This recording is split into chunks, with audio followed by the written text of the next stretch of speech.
Hi, Darian Macy here from DeckNet, and today I'm going to be taking you through the upcoming tenders and approaches to market that we can expect to see in 2024 from Capital Facilities and Infrastructure Branch, which is the part of Security and Estate Group that handles major projects on the defence estate. This is all public information. It was presented at an industry briefing on the 24th of November last year, and the slides were released in late December. And given it's now the 19th of January and the entire department is still on leave, it's fair to say that this is the latest information available.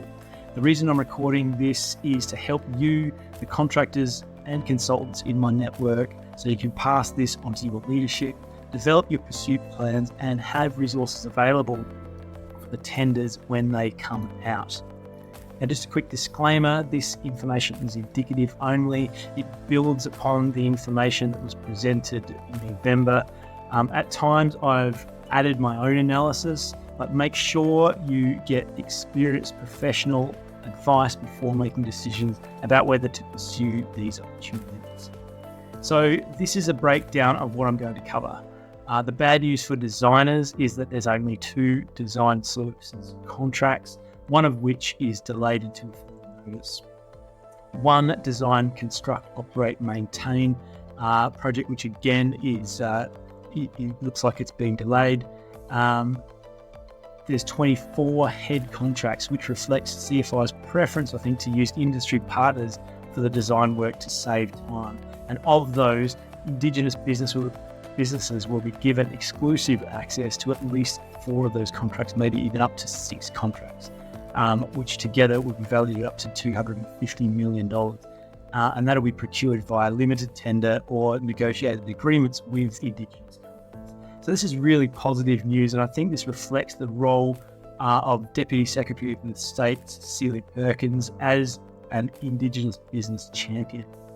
Only 3 managing contractor contracts, but 2 more that maybe become managing contractors that are yet to be decided and could go in.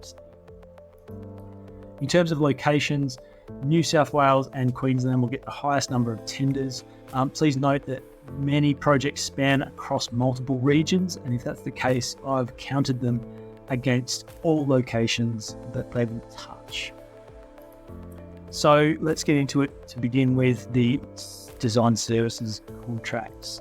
So Aegis, now to support the upgrade of the destroyers to accommodate the Aegis combat system, CFI Project Director Martin Greenway explained that there'll be a range of systems integrations facilities at St Kilda in South Australia, Garden Island Defence Precinct in Sydney, and at Randwick, the Ship Zero facility.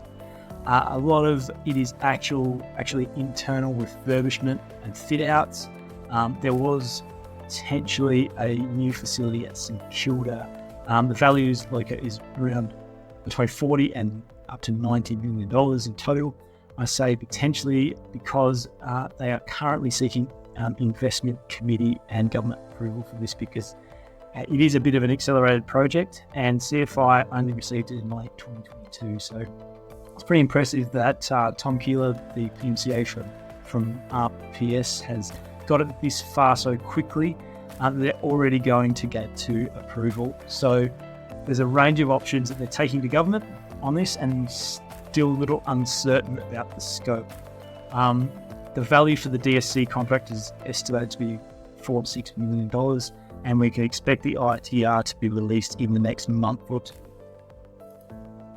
General ranges of training areas. This is far-reaching national project. Unfortunately, the design procurement has been postponed until further notice. Not sure if this differs from the general ranges contract Oricon and Jacobs one back in 2022. So if anyone can clear that up, you know.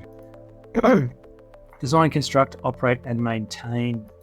So the one project here is the Richmond Sewage Treatment Plant. According to Charles Mannion, this project is now going to be taking a pause while they review options for delivering it. The existing treatment plant is in a flood-prone area, and it was flooded most recently in 2022. This was previously in the scope of the redevelopment project, which is under funding pressure. The DSR changed the demand profile on the base, so Steve White at Jacobs, who is the PMCA, is going to spend the first half of this year reviewing options, and I'm sure we'll find out more after that. Head contractor contracts. First up, the DFTP, the Defence Fuels Transformation Program Tranche 2. This was presented by Lieutenant Colonel Josh Nedler, Acting Director Nationals. They went to PwC late last year. There was just a minor concern from the City of Sydney about the visual impact of the new wharf on Sydney Harbour. Nothing too dramatic, and they received expediency in late November. There are 4 works packages for this project. The first one is at Garden Island. It's in Sydney. It's $15 to $20 million. The ITR was released late last year, and that's already shortlisted. The ITRs for the other 3 works packages are expected to be released in the next couple of months, with an RFT expected in Q2 2024. The first is in Western Australia for Geraldton and the Jorn site at Laverton. That's Laverton, WA, Victoria. That's a smaller project in the order of about $6 to $7 million. The next package is Victoria and South Australia. This has a combined value of $14 to $16 million, which I expect would be tendered as a single head contractor package. And finally, Queensland, you've got Laverick Barracks, Borneo Barracks, and the Jorn at Longreach. We're expecting a contract value of between $10 and $11 million in the ITR. Next up is Project Phoenix. This project proposes to provide facilities and infrastructure across pretty geographically diverse sites, all to support the implementation of the Defence Enhanced High Frequency Communications Systems. CFI Project Director is currently Lieutenant Colonel James Scott. However, I think he's posting out his new replacement coming in this year. The PMCA is KBR's Tim Fairbrother, and the designer is Lucid. The project received government approval in mid-2023, and work packages are expected to be staged to meet the capability manager's requirements. In the next couple of months, we can expect Package C, the Riverina New South Wales package, estimated to be around $10 to $20 million. And then in Q2, the office accommodation facilities in the ACT valued at around $1 to $5 million. Now, the Riverina Works package will be restricted to Indigenous contractors who will be shortlisted via a market sounding activity. Construction is expected to begin in mid-2024 and be completed by the end of the year. The scope includes building works, refurbishments, repurposing and extension to existing buildings to meet building code requirements, demolition, decommissioning and repurposing of existing site assets, building services with replacements to mechanical, hydraulic, fire protection, security and passive ICT elements to meet the capability requirements and building code requirements. External services as well include replacement of and decommissioning of existing fuel storage infrastructure, installation of water storage tanks and treatment facilities, and new wastewater treatment plants, and as well as dispersal systems. Roadworks are also on the scope, which includes remediation of existing tracks and also the creation of some new tracks to the sites. The ACT Works package will be a 2-stage tender. There's an ITR anticipated to be released in Q2, with construction anticipated to happen in late 2024. The scope of this includes fitting out of existing spaces of internal floor areas to increase the building capacity and accommodate some capability requirements. Building services include modification and upgrades to electrical, mechanical, hydraulic, fire protection, security, passive ICT elements to meet the building code requirements and capability requirements as well. Next, we've got the Armoured Fighting Vehicle, previously referred to as Infantry Fighting Vehicle. This is Stage 2. CFI Project Director, Lieutenant Colonel Nedler, was like, where do I start? This received mention in the DSR as the number of the Army's infantry fighting vehicles being purchased was reduced from 450 down to 120. That is related to the IFV program Stage 2. Not completely one and the same as this. Just to clarify, Stage 1 works were largely workshops at Laverick Barracks, Puckapunyal and Adelaide.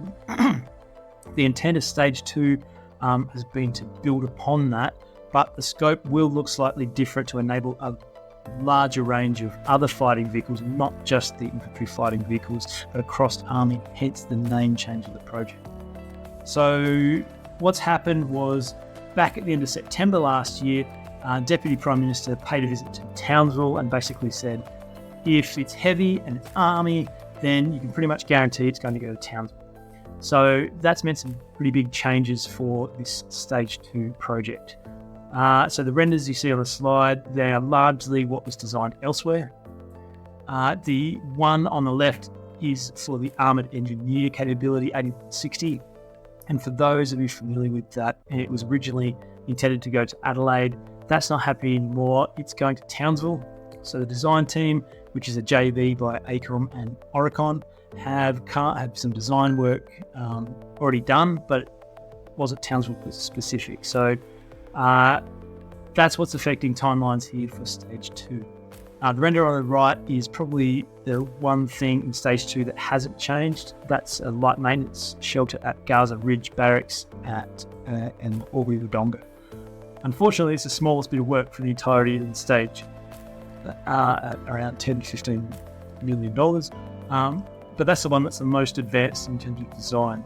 So the ITR for that one, we expect the PMCA Jacobs to release it in Q1 in the next couple of months, with the RFT in the second half. So Townsville is where it gets a bit tricky, a bit uncertain. We're tracking an ITR in Q2, hopefully with an RFT by the end of the year. Noting the need to update the designs due to that location change of the 8160 capability, the Armoured Engineer capability from Adelaide to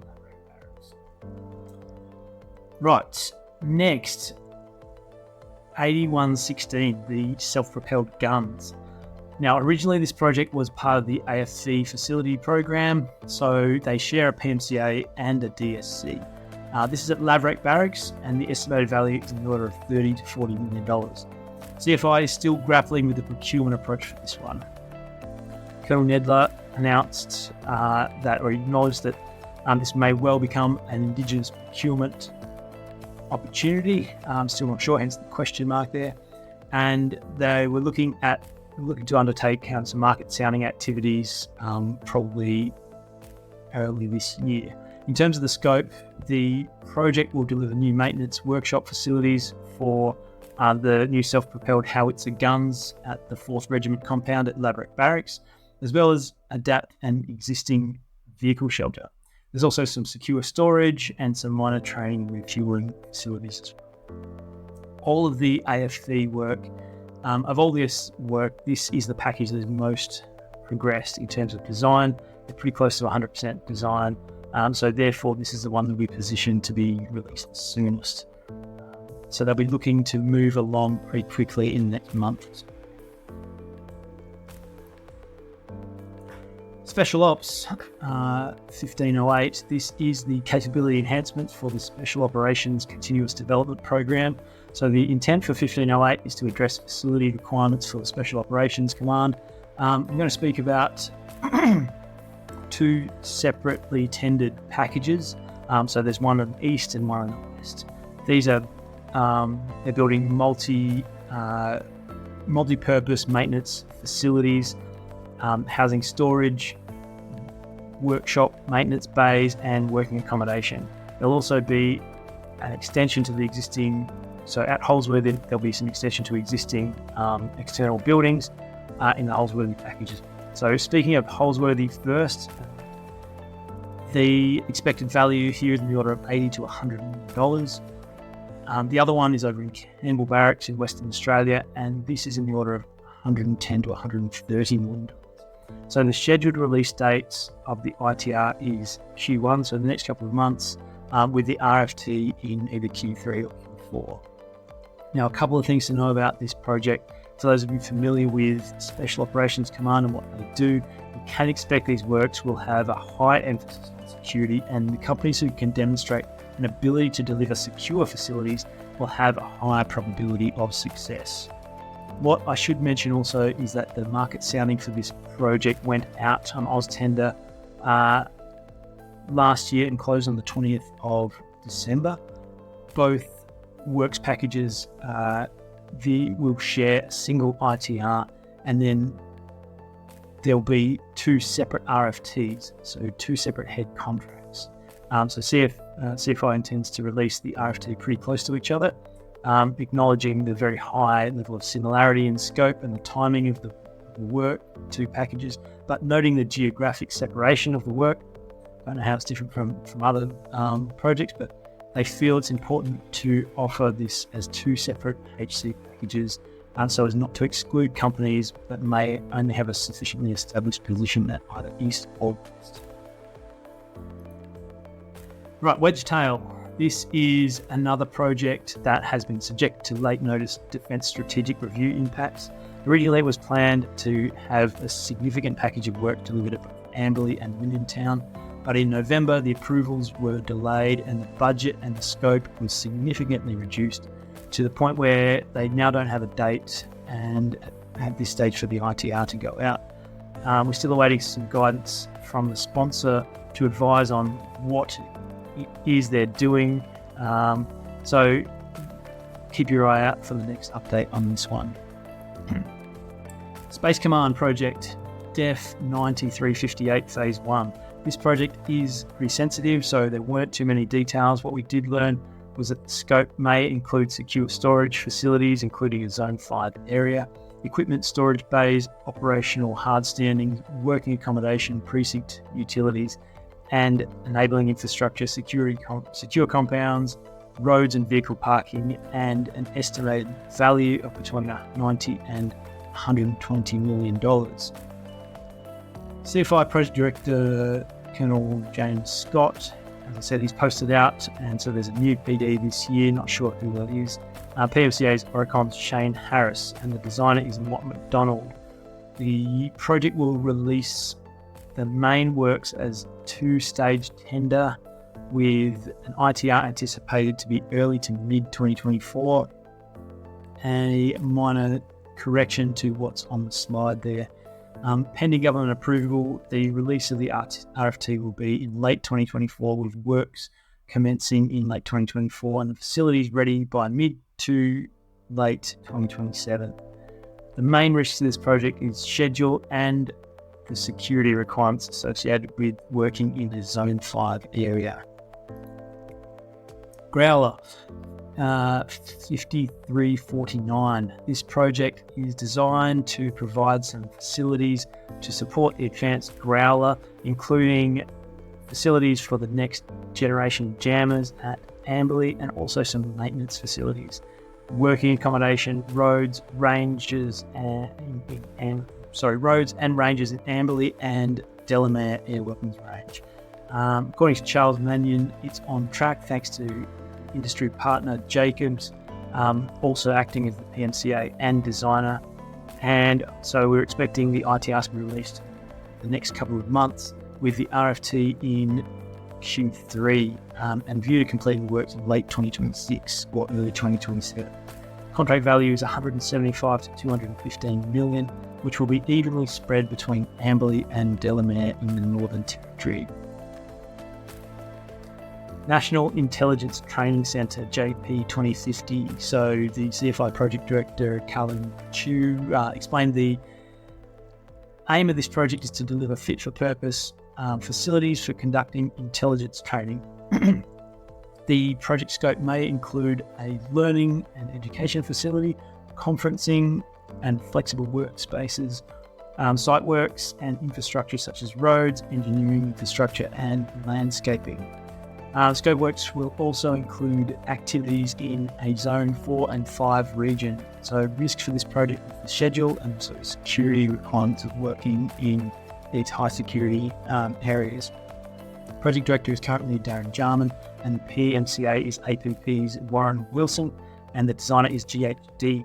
We're expecting the RFT for the head contractor will be released in the next couple of months, pending parliamentary approval, with the RFT in late 2024. The value is estimated to be about 100 to 120 million.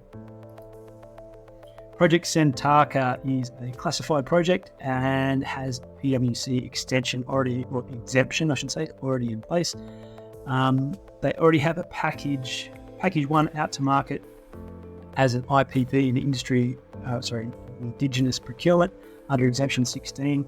So what we're going to talk about is the next package of works for the broader market. CFI Project Director is Billy Durant, and PMCA is Jacobs, and the designer is WSP. So they're dealing with some pretty significant design and cost challenges from I was described as an interesting client. So this won't involve fully open tender because they'll use an exemption to the Div 2 rules, and so they plan on shortlisting companies that they believe can construct these works and have the capacity to complete these works. It includes a base entry, a new building, and associated works. So it's mostly building works. Building is actually a Zone 2 to Zone 5 facility. In fact, about 50% of the building will be Zone 5. So what they're doing now is a market sounding to companies that they believe can do the project, and then releasing the RFT to the shortlist. So if you think you have the capacity and capability to do this kind of work, please contact me or contact Billy Durant or even Jacobs. Black Hawks. Land 4507 MRH replacement. As Colonel Nedler explained, all projects are important, but this one is been around for a couple of years, but most of you will be tracking the tragic events in the middle of last year involving the Taipan. So the Taipan's now flying its last flight for the Army, which is itself pretty significant, and it just adds to the weight of the importance of this particular project. They are approaching 30% design as of late last year. The project is in the order of $220 million. The intent is to upgrade and refurbish the facilities at 6th Aviation Regiment at Holsworthy in preparation for the new Black Hawks. The scope will be delivering working accommodation, maintenance facilities, aircraft hangars, explosive ordnance storage, training and support facilities. So it really is a substantial rebuild of the precinct for the 6th Aviation Regiment out at Luskin Airfield at Holsworthy. The ITR is expected to be released in Q3 this year with an RFT by the end of 2020. Design is tracking through currently, and in the context of all things going on, priority is pretty high on the list of Army following the significant events that have changed things since post DSR. Seahawks, similar situation to 4507. The Navy need to replace the MRH-90 with a new embarked maritime support helicopter. So the project is aiming to go out for head contract. Martin Greenaway explained that there are 2 packages. The main one is at HMAS Albatross in southern New South Wales. That's valued at about $100 million, and the other is a smaller one, $3 million at HMAS Sterling over in WA. At the moment, the plan is to go out at the end of 2024. The challenge CFI has at the moment is that just received a design from WSP that is estimated to cost about 99% of the overall project budget. So they're looking at ways that they can bring the procurement down and bring the procurement forward. PMCA RPS is working on going to the investment committee earlier this year, and then they'll try and fast track the PwC so that they can bring forward the ITR to Q3 instead of Q4, as the slide says. Russell R2. Project 8953, so they're looking to refurbish the top level in Russell R2 to become SCIF Zone 5 facility. It's called an office accommodation pilot project because they're going to pilot the idea of getting a head contractor to take the design from 30% to 100% design. This might not sound innovative, all that innovative, but again, this is defence. RFT release date is yet to be confirmed because the funds are simply aren't available, so don't expect this one to come out in 2023. Poseidon Facilities. This is the facilities to support the expanded fleet of P8 Poseidons that were procured under Air 7000. It has had government approval and PwC approval. It's previously been advertised as a single-stage head contract, and it was due to be released in Q4 2023 as that package. Group Captain Adrian Carswell explained that they've faced delays on this project primarily because they have not been able to get access to the existing hangars, which are a key component of this work, for reasons outside of the project remit. And there's still some ongoing uncertainty about when they will be able to get access to those hangars to do modifications. So the purchasing power of the budget is declining. So the proposed way forward is now to divide the existing scope of works, not only the hangars, but also working accommodation, training facilities, fencing, and facilities into smaller packages of work. The most likely pathway is 3 smaller packages of work, and they will be candidates for IPP, for industry, indigenous procurement, at least 2 of them anyway. They haven't made any decision on that yet, but they'll need to go through a little bit more investigation and market sounding early this year, with the decision on that in the next couple of months. If that is divided up into work packages, they'll be in the region of $20 to $30 million per package. Project director for the project next year will be Alex Smith, and the PMCA is Oricon. The planned release is Q2 2024. Most likely the hangar package will be the last of the 3 packages that will be released. So that'll be towards the end of Q2, and the other works packages will be at the start of Q2. Deployable bulk fuel, JP8190. This is the first of the Indigenous procurement opportunities that is certainly going to Indigenous contractors. They're looking to deliver a range of facilities at Amberley, Laverack Barracks, Cowley Beach and Greenbank training areas, all in Queensland, in support of deployable bulk fuel distribution capability. The scope includes funded areas, refueling points, maintenance compounds, office accommodation, fuel testing, classrooms, storage and other access upgrades. That's $10 to $20 million and contract. Industry partner Jacobs is both the PFCA and the designer once again, and according to Charles Mannion, CFI will be looking to put out a tender in the next couple of months. Counter IEDs, Land 154 Phase 4, the Counter Improvised Explosive Device Project. Another head contractor opportunity that CFI will be looking to put out in Q3. The scope of works is largely around storage and training facilities. 4 locations across 3 states: RAF Amberley and Gallipoli Barracks in Queensland, Holsworthy in New South Wales, and Robertson Barracks in Northern Territory. $35 to $60 million worth of work across those 3 sites, and will be procured under a single contract. The Aviation Field Fire Truck Capability Project, Land 8180.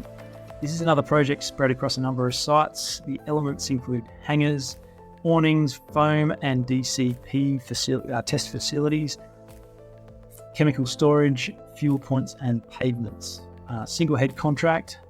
Constructone, the approach is what they're proposing to use, and $30 to $40 million is the budget there. So RFT release is proposed for Q3. Next up, we'll go into managing contractor opportunities. As I said, just a couple here. The first one is the Maritime Electromagnetic Warfare Project 7721. Charles Mannion explained that this is part of a larger program of works dealing with maritime C5ISREW, quite a mouthful there, and it's delivering new capability in areas of data capture, modelling, simulation and analysis. It's a heavily ICT-focused project delivering multiple multi-purpose facilities with ICT infrastructure.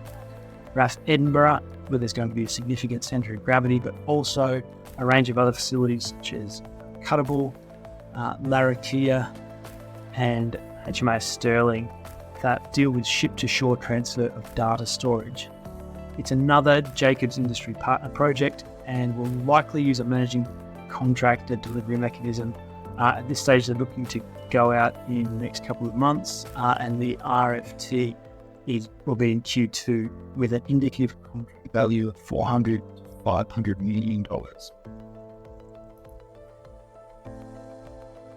So next is Harold E. Holt redevelopment. This is an estate sustainment project which aims to address critical infrastructure issues and ensure long-term sustainability at Harold E. Holt Naval Communications Station located near Exmouth in WA, and in support of some of the critical capabilities out there. So Will Stevens, who works for Gino Marnillo in the Southwest Directorate, explained that this project is in development. They've engaged PMCA, which is John Malazzo from Oricon, and he's working on finalising the functional design, functional requirements brief, for those of you who are familiar with CFI processes, and then the 5% master plan feasibility. Scope works will potentially include improvements to electrical infrastructure, hydraulic infrastructure, including potable and firewater systems and bores, and then remediation of the existing Navy pier. There's some roadworks in there as well, security elements, and potentially some ICT compliance work in there as well, with a value of $180 to $270 million. They're planning to go out via a two-stage managing contractor procurement, and once again, early 2024. Alternative Energy Project.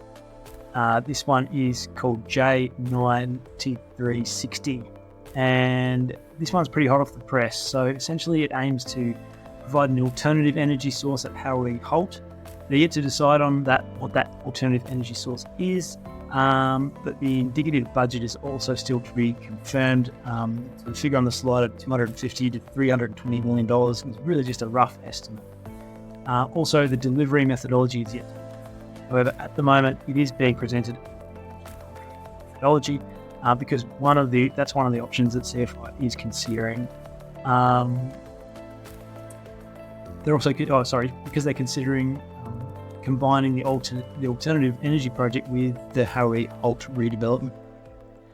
In that case, they won't be one project, but they'll be potentially a program of works to be delivered by a single management contractor. At this stage, this is still to be determined, but I think they will seek input from the market as part of the ITR, the redevelopment project, and they'll make a decision from there. Okay, this next project is yet to be determined which way they're going to go. First one is Berrima 2044 is this project, and it's the redevelopment of Defence Establishment Berrima in Darwin. The project director for this is Peter Ingham. PMCA is Jacobs. The scope of the project includes in-ground services, power, water, firewater, sewage, ICT, and it also includes upgrades to internal roads, and depending on the budget availability, some deployable force precincts. So think powered tent sites. So generally it's a civil works project. So they're still confirming the exact value of the projects, which is part of the reason why they haven't decided on strategy yet. But they had about $190 million confirmed, with the potential to increase that up to potentially $350 to $400 million. This will be dictated by the new integrated investment plan, which is due out in April. Given this is a northern base, it has some positives, but also I know there's a lot of competing priorities, so I think this is more likely to be 190 million. CFI recently did a market sounding, and strategy they went with wasn't received really well by industry apparently, so they're doing a rethink about the best way forward pending budget.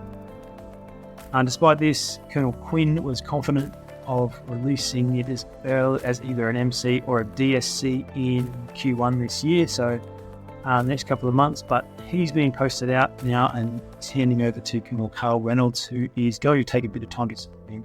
So I'm not holding my this turning up before Q2. And last but not least, we have Keswick Barracks redevelopment. This is the result of an arrangement between Commonwealth and South Australian Government for a land exchange agreement. This will aim to relocate existing residents at Keswick to other sites in Adelaide to support full divestment of the site to the South Australian Government. Joe Morritt is the South and West Director, is the CFI Project Director. CFI are still very much in the early stages of planning on this one. They've recently engaged Mott MacDonald to undertake some initial planning and investment and investigations for this project. So these activities will help to decide what the delivery methodology will be, as well as the program for the procurement and the likely budget. Apparently they're looking to go out to the market potentially at the end of the year once they've got their heads around everything that needs to be done. And that brings me to the end of my presentation. I hope you enjoyed this and got something out of it. Please share and hit me up if you want to talk more. Cheers.